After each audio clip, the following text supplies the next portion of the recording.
요한복음 우리 11장 25절에서 26절 말씀, 우리 함께 읽도록 하겠습니다. 한 목소리로 읽겠습니다. 시작. 예수님께서 이르시되 나는 부활이요 생명이니 나를 믿는 자는 죽어도 살겠고 무릇 살아서 나를 믿는 자는 영원히 죽지 아니하리니 이것을 내가 믿느냐. 아멘. 아멘. 감사합니다. 오늘 함께 읽은 말씀은 신앙생활의 기본적인 진리입니다. 그러면서 기독교의 핵심입니다. 저희 교회는 지금 신앙생활을 시작한 지 얼마 안 되신 분들이 있습니다. 이런 분들이 하루빨리 신앙의 기본적인 진리를 공부하고 훈련을 받아야 합니다.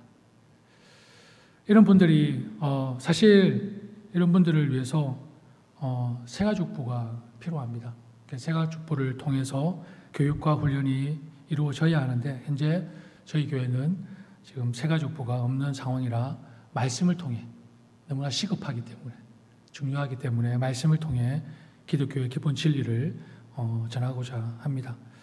기존 성도님들은 똑같은 얘기를 듣는다고 짜증내지 마시고 다시 한 번 더 되새기고 또 리마인드 한다 생각하시고 함께 은혜를 나누시면 감사하겠습니다. 내년에는 저희 교회도 새가족부를 세우려고 합니다. 분명히 필요하고 너무나 저는 중요하게 생각하는 부서입니다. 새가족부는 교회의 얼굴이라고도 저는 생각합니다. 교회의 얼굴. 그래서 혹시 여러분 중에 새가족부로 섬기고 싶은 분들이 있다면 주저하지 마시고 저에게 말씀해 주시길 바랍니다. 근데 말씀해 주신다고 해서 바로 새가족부로서 봉사할 수 있는 것은 아닙니다. 적어도 10주 정도는 저와 함께 교육과 훈련을 받으셔서 그렇게 새가족을 섬길 수 있도록 그렇게 제가 지도하도록 하겠습니다. 그래서 새가족을 섬기는 섬김으로서 여러분들이 봉사하고 싶다면 저에게 말씀해 주시면 내년에 우리가 새가족부를 만들 때에 제가 큰 도움이 될 수 있을 것 같습니다. 자, 오늘 본문 요한복음 11장 25절 26절 나를 믿는 자는 이라는 제목으로 은혜를 함께를 나누기를 원합니다. 여러분에게 질문을 하나 드리고 싶습니다. 지금까지 여러분 살아오면서 여러분들이 가장 믿고 있는 대상이 무엇이었습니까?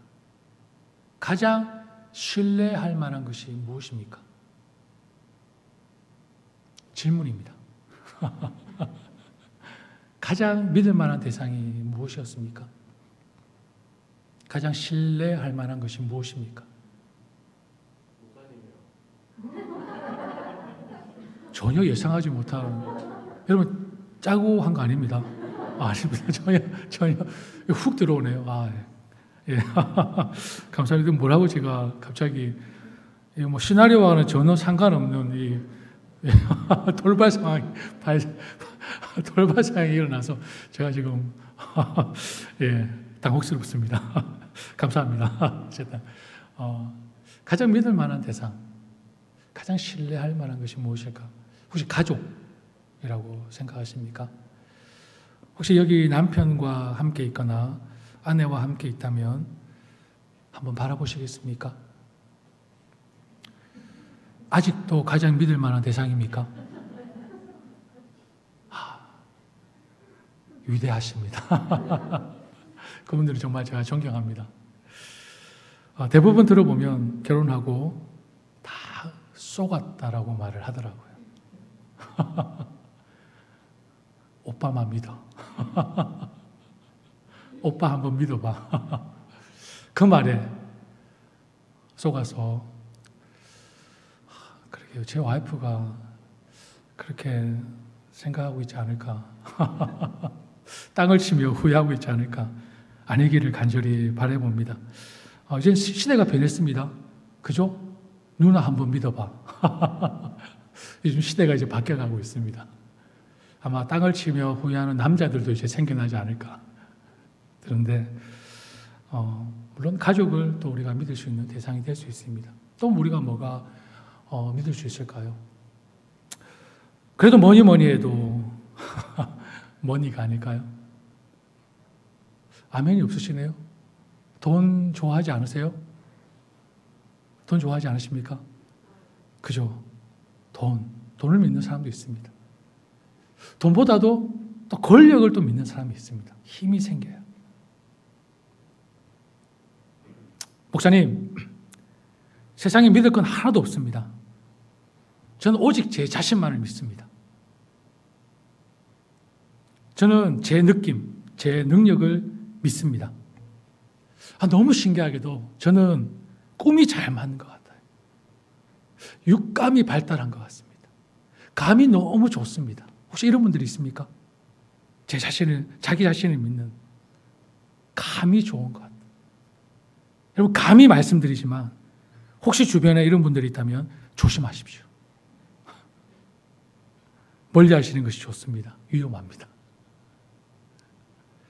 여러분, 여하튼 여러분들이 가장 신뢰하고 믿는 대상이 아마 각각 다를 것입니다.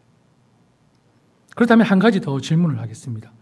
여러분이 믿고 신뢰해온 그 대상을 통해 얻을 수 있는 최고의 결과는 무엇이었습니까? 내가 믿은 대상을 통해, 내가 신뢰한 것을 통해 얻을 수 있는 최고의 결과가 무엇이었습니까? 그 결과가 영원한 것이었습니까? 계속 변함없이 여러분에게 만족과 기쁨을 주었습니까? 제가 답을 드릴까요? 아니었을 것입니다. 어떤 최고의 결과를 얻었다 할지라도 그 결과는 제한적이며 일시적이었을 것입니다. 영원하지 않다는 것입니다. 그런데 말입니다. 여기서 많이 들어본 소리죠. 그런데 말입니다. 여기서 의문점이 하나 생깁니다. 내가 가장 신뢰하고 있는 그 대상에 대한 믿음은 어떻게 해서 시작된 것일까요? 내가 이 대상을 어떻게 믿게 되었지? 어떻게 신뢰하게 되었지? 여러분, 어떻게 시작되었을까요? 생각해 보신 적 있으십니까? 내 느낌, 내 경험, 내 주관적인 확신으로 그 대상에 대한 믿음이 생겨난 것은 아닙니까? 그렇다면 그 느낌, 내 주관적인 확신으로 믿은 그 믿음이 영원히 나를 지켜주고 구원해 주느냐는 것입니다. 여러분, 혹시 어떤 타입인지 한번 생각해 보세요. 한번 상상해 보시기를 바랍니다. 두 사람이 있습니다. 극심한 추위에 얼어 죽을 지경입니다. 그런데 강 건너편에 굴뚝에서 김이 모락 나는 집이 한 채 있습니다. 저기만 가면 추위를 피하고 고픈 배도 채울 수 있을 것 같습니다.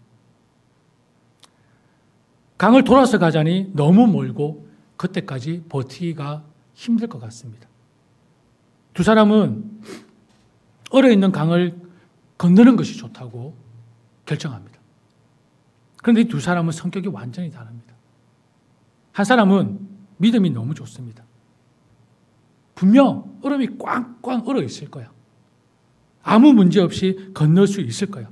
자신만만하게 그 강을 건넙니다. 그런데 이게 웬일입니까?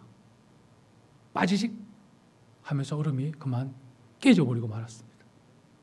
그 사람 어떻게 됐을까요? 빠져버립니다.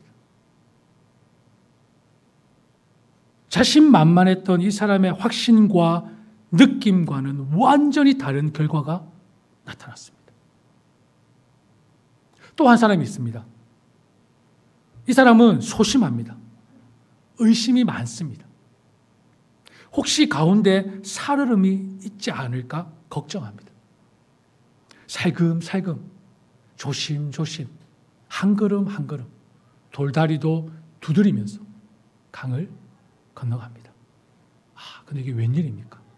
무사히 강을 건넜습니다. 얼음이 다행히도 깨지지 않았습니다. 여러분, 이 두 사람의 차이가 무엇일까요? 이 두 사람의 차이가 뭘까요? 자신만만했던, 믿음이 좋았던 이 사람은 자신 있게 그 강을 건너갔는데 그만 빠지고 말았습니다. 소심하고 걱정이 많고, 이 사람은 조심조심 살금살금 그 강을 건너게 되었습니다. 무슨 차이일까요? 얼어있는 강을 건널 때 이 두 사람의 느낌, 생각, 주관적인 확신과 태도의 차이가 강을 건너냐 아니면 건너지 못하느냐를 결정한 것일까요? 아니면 강의 상태가 이 두 사람이 강을 건너느냐 건너지 못하느냐를 결정한 것일까요? 여러분, 무엇이 맞습니까? 무엇이 맞죠? 강의 상태죠. 강의 상태. 내 느낌, 내 주관적인 확신, 태도가 아니라 강의 상태가 이 사람을 건너게 했냐 못 건너게 했냐를 결정한 것입니다. 이해 안 가시는 분, 제가 다시 차근차근 설명을 드리겠습니다.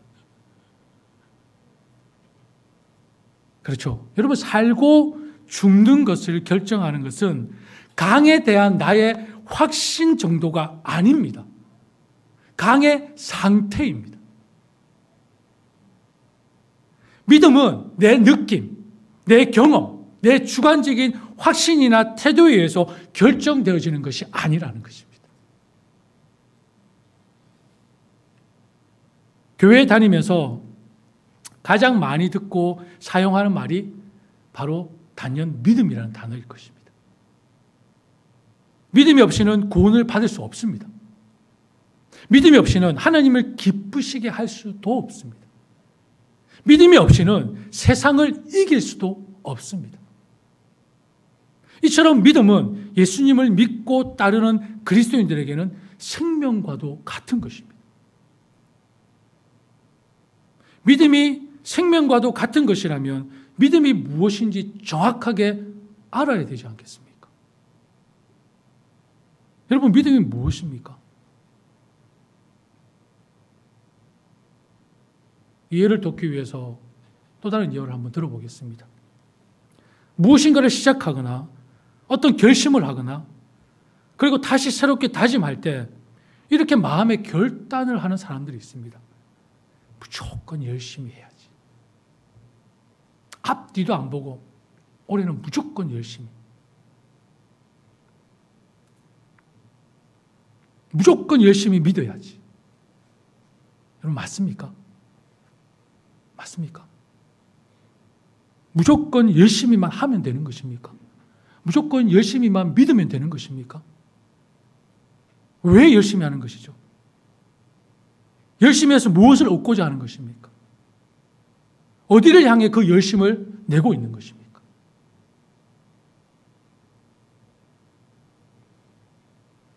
여러분, 내가 땅을 파고 있다고 한번 생각해 보십시오. 보물상자를 찾기 위해 땅을 팝니다. 무조건 열심히만 파면 언젠가는 보물상자가 나올 거야. 이런 맹목적인 열심, 너무 위험하다 생각하지 않으십니까? 무조건 열심히 파면 보물상자가 나올 거예요. 이런 맹목적인, 무조건적인 열심은 여러분 너무나 위험합니다. 맹목적으로 열심히 땅을 팠는데 보석 상자와는 아무런 상관없는 곳을 파고 있다면 그 사람은 진짜 뭐만 한 거죠? 삽질만 한 것입니다. 삽질만. 열심히 팠지만 결국 얻은 것은 아무것도 없습니다. 지치고 상하고 허무함만 남을 뿐입니다. 열심히 했는데. 신앙생활도 믿음 생활도 마찬가지입니다. 신앙을 가진 사람들 중에서 신앙의 본질을 놓치고 헤매는 경우들을 종종 바라봅니다. 회의감이 들고 지치고 이렇게 믿는 것이 만든 것인지, 이게 옳은 것인지 방황하는 성도님들을 종종 봅니다. 신앙생활을 열심히만 하면 돼. 그냥 덮어놓고 열심히만 하면 된다고 생각하는 사람도 있고, 얼마나 많이 해야 할까? 이 정도 하면 하나님 나에게 복을 주시지 않을까? 이 정도 했는데 하나님 나를 구원해 주시지 않을까? 이 정도 했으면 하나님 기뻐하시지 않을까? 이 압박감에 시달리는 사람들도 종종 있는 것 같습니다. 여러분, 이것이 정말 하나님이 말씀하시는 믿음일까요? 이것이 바른 믿음 생활일까요? 믿음은 열심히 해야지, 뭔가를 많이 해야지의 문제가 아닙니다. 중요한 것은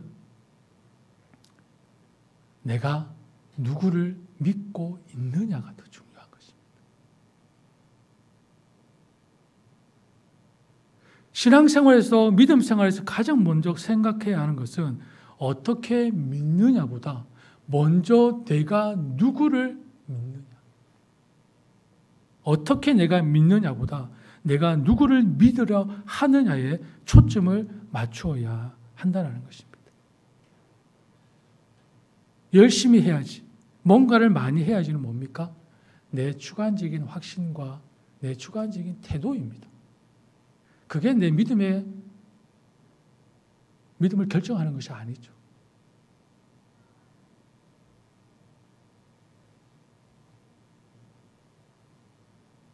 나의 확신이나 태도보다 내가 믿으려는 대상이 나를 건질 만한, 나를 구원할 만한 능력을 가지고 있느냐. 여러분, 이게 바로 믿음입니다. 내 열심이 아니라.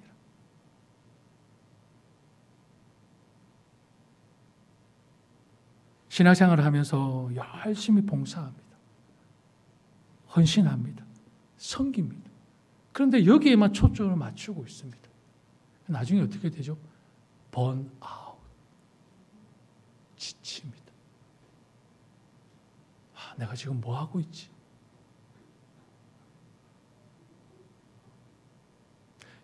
이 사람이 놓치고 있는 것이 뭘까요? doing은 잘하고 있지만 뭘 놓쳤죠? being을 놓치고 있는 것입니다. being, 존재. 누구의 존재? 예수 그리스도의 존재를 놓치고 있는 것입니다. 쉽게 설명해야 될까요? 안고 없는 찐빵. 맛없어요. 다시는 안 먹잖아요, 그러면.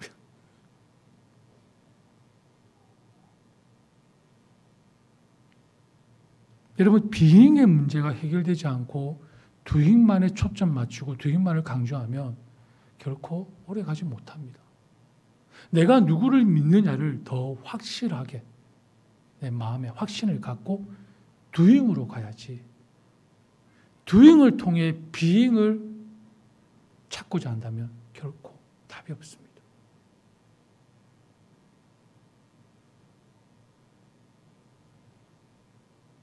오늘 본문의 말씀을 보십시오.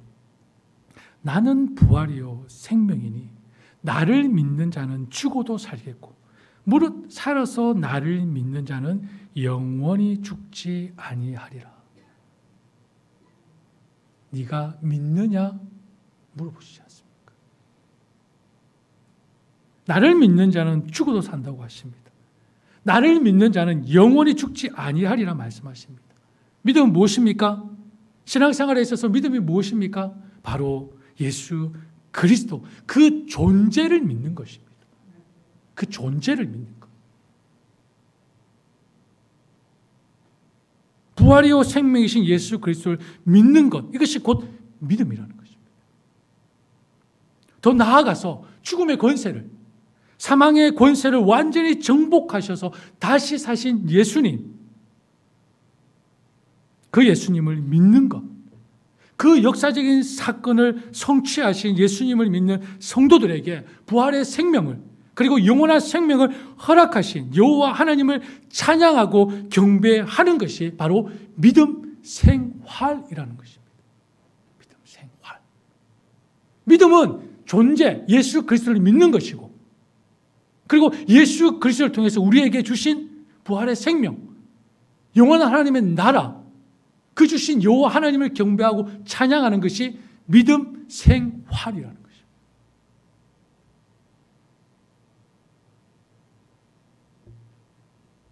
영원한 생명은, 하나님의 나라는 예수님을 믿음으로만 보장된다는 것입니다. 내 주관적인 확신과 태도가 아닙니다. 열심히 봉사하고 섬기면 하나님의 나라가 나에게 뚝 떨어지겠지? 아닙니다. 유일한 길은 오직 예수 그리스도, 그분을 믿는 것, 그 외에 다른 길이 없습니다. 그런데 목사님, 어떻게 하면 믿을 수 있습니까? 왜 저는 잘 믿어지지가 않을까요? 이런 분들이 있으시죠? 왜 잘 믿어지지 않을까요? 맞습니다, 여러분. 잘 믿어지지 않습니다. 그게 답입니다. 당연한 것이고요. 자연스러운 현상입니다. 잘 믿어지지 않습니다. 어떻게 한 번에 다 믿을 수 있습니까? 여러분, 사람들은 각자가 살아온 삶의 경험의 조각들을 통해 세상을 어떻게 봅니까? 세상을 바라봅니다. 내 안에 경험의 조각들이 모여서 그 경험의 조각들로 세상을 바라봅니다. 바라보는 관점이 같을까요? 다 다릅니다. 같을 수가 없습니다. 경험하는 조각들이 다 다른데 어떻게 바라보는 관점이 같을 수 있겠습니까? 다 다릅니다. 그런데 공통점이 있습니다. 딱 고가이 거기까지라는 것입니다.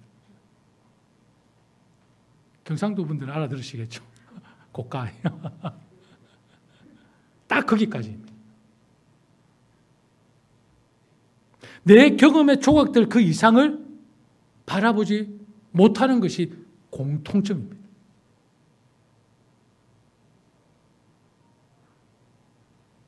세상을 바라보는 시각이, 관점이 바로 나의 경험의 조각들을 통해서만 바라본다는 것입니다.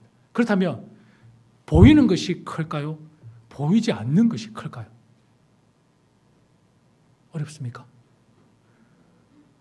여러분, 의식 세계가 클까요? 무의식 세계가 클까요? 비교가 안 되죠.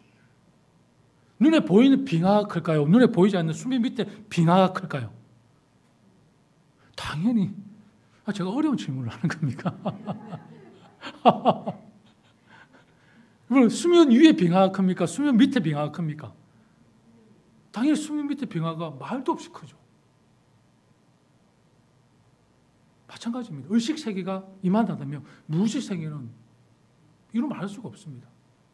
우리의 경험의 조각들로 바라보는 시각, 그 세상이 클까요? 내 경험의 조각이 넘어있는 세상이 클까요?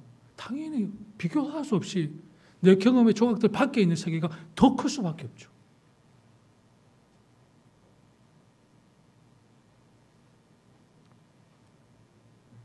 여러분 자신이 얼마나 약한 존재인지 아시겠습니까? 너무나 미비한 존재입니다. 딱 내 경험의 조각들로만 바라보고 있습니다. 내 생각이 다 맞는 것 같고 내가 옳은 것 같지만 결국은 내 경험의 조각들을 통해 형성되어진 나의 기준이고 나의 주관이며 나의 합리화라는 것입니다.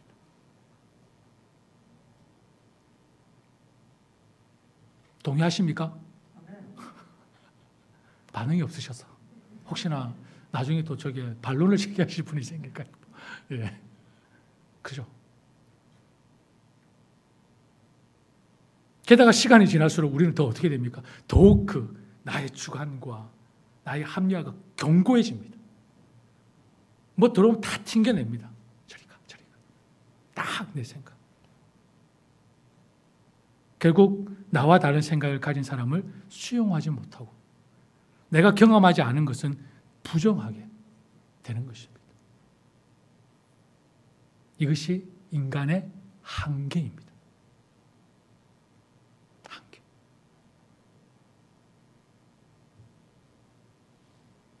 그렇다면 여러분, 지금부터 잘 들으십시오. 이렇게 연약한 인간의 생각으로 계산과 이해가 가능한 하나님이라면 저는 차라리 믿지 않을 것입니다. 인간의 계산과 이 제한적이고 한계에 부딪히는 이 인간의 이해로 믿을 수 있는 하나님이라면 저는 안 믿습니다. 이토록 얕은 인간의 이성에 갇힌 하나님이라면 여러분 믿을 필요가 있을까요? 제가 두 손 들고 뛰어다니겠습니다. 믿지 마세요. 인간의 이성에 갇힌 하나님이라면, 인간의 생각 속에서 모든 것이 이해될 수 있는 하나님이라면 여러분 믿지 마십시오.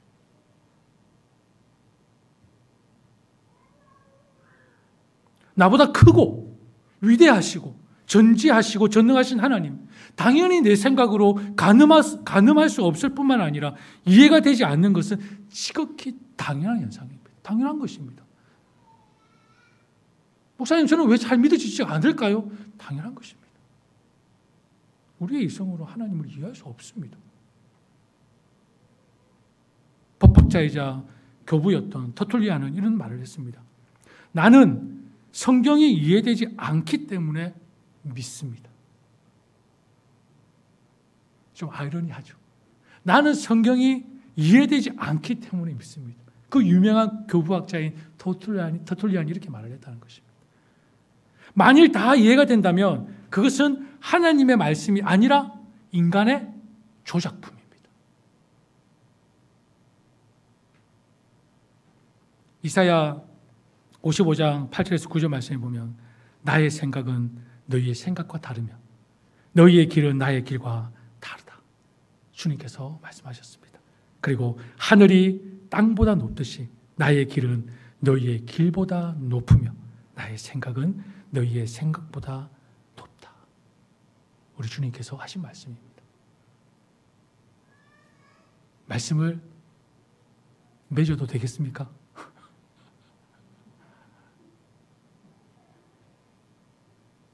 이제 신앙의 길에 한 걸음 내디디려 하시는 분들, 지금까지 신앙생활을 했지만 아직까지 믿음이 없다고 생각하시는 분들, 그리고 신앙에 대한 회의와 의심이 드시는 분들, 이런 분들에게 권면합니다.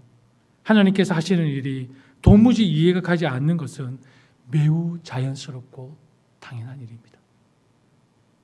우리가 신이 아닌 이상 어떻게 하나님을 다 이해할 수 있겠습니까? 신앙을 받아들일지 말지를 여러분 고민할 때, 그리고 좀 더 성숙하여 하나님의 뜻에 합당한 삶을 살고자 할 때 우리는 먼저 나의 생각이 얼마나 제한적이고 주관적 경험에 근거하는지, 갇혀 있는지 돌아보고 먼저 인정할 필요가 있지 않겠습니까?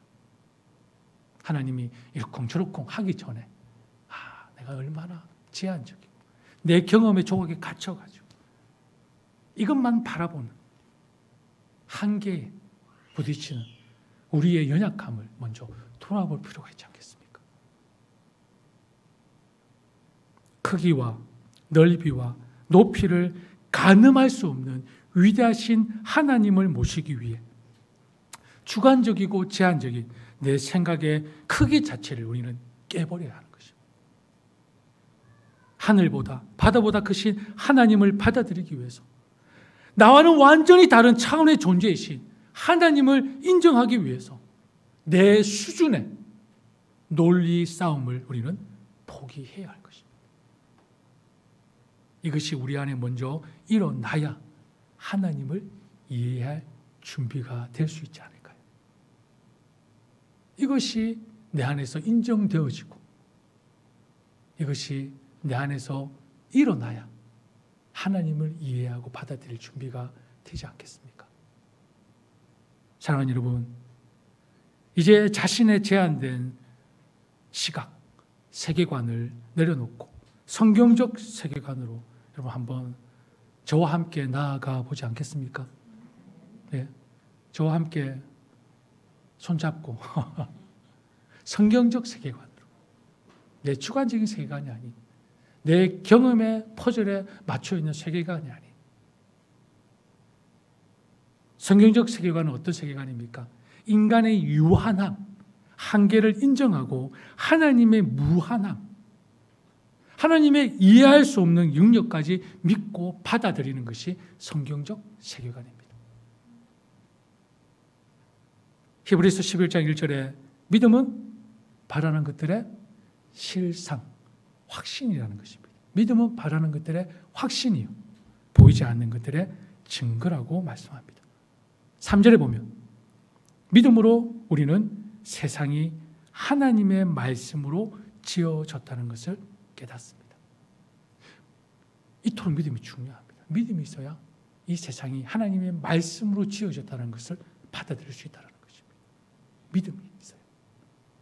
인간의 이성으로 절대로 받아들일 수가 없습니다. 보이는 것은 나타나 있는 것에서 된 것이 아니다라고 말씀하고 있지 않습니까? 그리고 고린도전서 2장 14절 말씀처럼 다시 한번 하나님께서 확인시켜 주십니다. 세상에 속한 사람은 하나님의 영에 속한 일들을 받아들일 수 없다라고 말씀하고 있습니다. 그런 사람에게는 이런 일들이 어떻게 보인다고요? 어리석어 보인다라는 것입니다.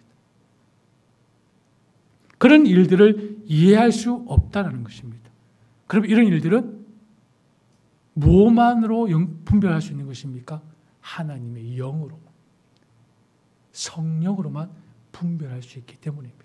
그래서 세상 사람들이 하나님의 놀라운 구원의 역사를 어리석게 본다라는 것입니다. 이해할 수 없다라는 것입니다. 따라서 나의 죄를 위해 십자가에 죽으시고 다시 사신 주님, 이 예수님을 믿고 예수님이 하신 일들을 믿는 자에게 부활의 소망을, 하나님의 나라를 허락하신 그 놀라운 은혜를 어떻게 인간의 이성으로 이해할 수 있겠습니까? 이성으로 믿어질 수 있는 것이 아니라는 것입니다. 오직 하나님께서 주신 영으로만, 성령의 지혜로만 분별할 수 있는 것입니다. 받아들일 수 있는 것입니다. 이해할 수 있는 것입니다. 하나님, 내가 이해가 되면, 납득이 되면 믿겠습니다. 하나님 왜 이러시는지 이해가 되면 이 일을 하겠습니다. 맞습니까? 이 말이 얼마나 위험하고 믿음 없는 말인지 이제 이해하셔야 됩니다. 하나님 이제 이해가 되면, 납득이 되면 믿겠습니다. 하나님 이해가 되면 내가 이 일을 하겠습니다. 그럼 뭐죠? 내 이성에 하나님을 가둬놓는 것입니다. 내 생각에 하나님을 가둬놓는 것입니다. 그것은 진정한 하나님이 아니라 내가 만든 하나님입니다. 내가 만든 하나님.